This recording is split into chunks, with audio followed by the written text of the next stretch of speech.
Negra. Por que se discutir a consciência negra?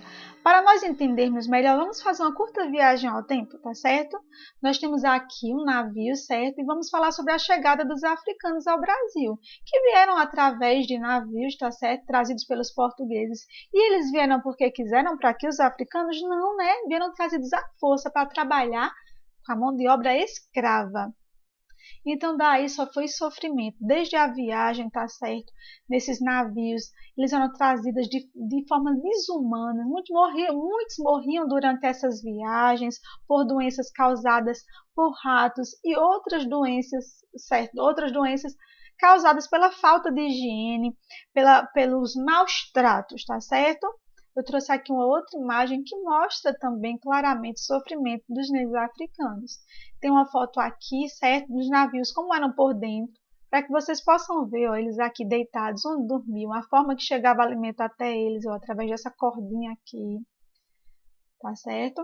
E quando chegaram aqui no Brasil, por aqui foi assim, muito sofrimento, muitos apanhavam quando não conseguiam fazer determinado trabalho ou não queriam, se recusavam, certo? Apanhavam e muitos morriam. Muitos escravos morreram com menos de 8 anos de trabalho porque não aguentavam os maus tratos, tá certo? Outros conseguiam até fugir, certo? Formando os quilombos, que eram comunidades de escravos que conseguiam fugir das fazendas e ali lá na mata criava-se uma comunidade, umas cabanas, lá eles criavam, lá eles cultivavam, colhiam e assim viviam de forma bem escondida para não ser descoberto, porque se fosse descoberto poderiam ser mortos por massacres e devolvido ao seu dono, onde ia sofrer muito mais. Durante a escravidão no Brasil, surgiram as leis abolicionistas, que eram as leis para acabar com a escravidão. A primeira foi a Lei Eusébio de Queiroz, do ano de 1850, tá certo? Essa lei proibia o tráfico de negros para o Brasil. Não podia chegar aqueles navios mais com os africanos.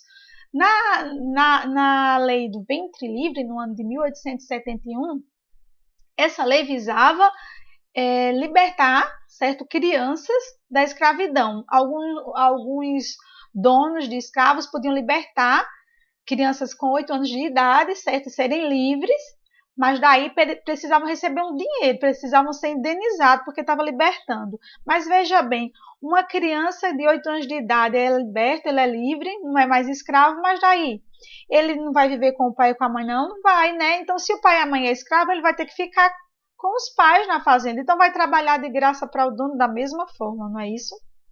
A única diferença é porque ele vai ter uma carta lá dizendo que ele é livre. E assim mesmo, se for livre aos 8 anos, tem que pagar um dinheiro ao dono, não é isso? E aos 21 anos de idade também tinha essa opção. Ele poderia ser livre aos 21 anos de idade e não precisar pagar a indenização.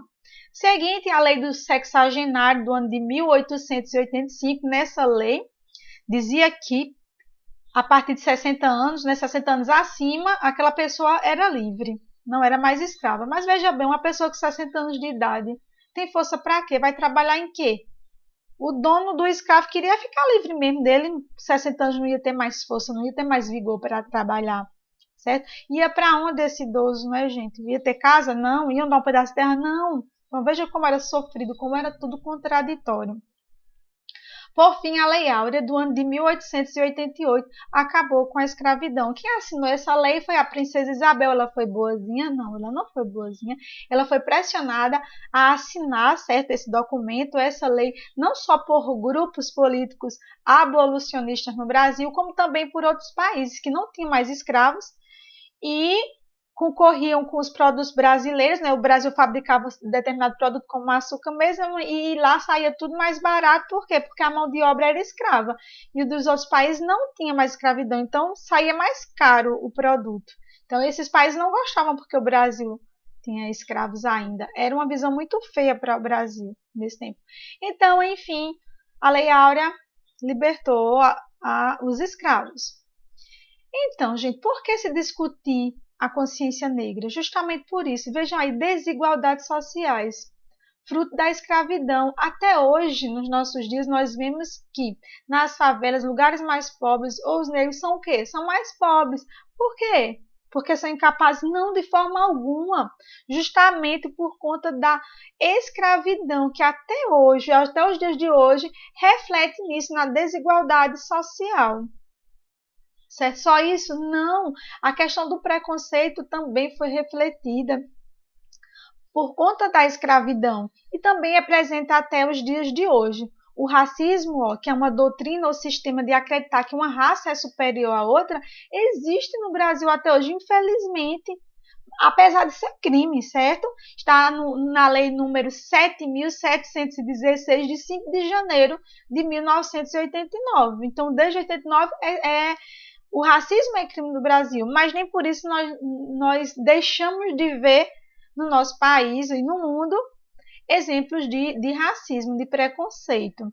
Então, por isso é que nós precisamos discutir a consciência negra, certo? No Brasil, não só nessa semana, não só no dia 20 de novembro, mas em todos os dias do ano, nós precisamos conscientizar, porque nem foi fácil a vida do negro, nem vieram para o Brasil, os africanos vieram porque quiseram, vieram trazidos à força, foram oferecidas as piores condições humanas que podem ser oferecidas para o próximo, e até os dias de hoje isso se reflete, tá certo? Espero ter ajudado.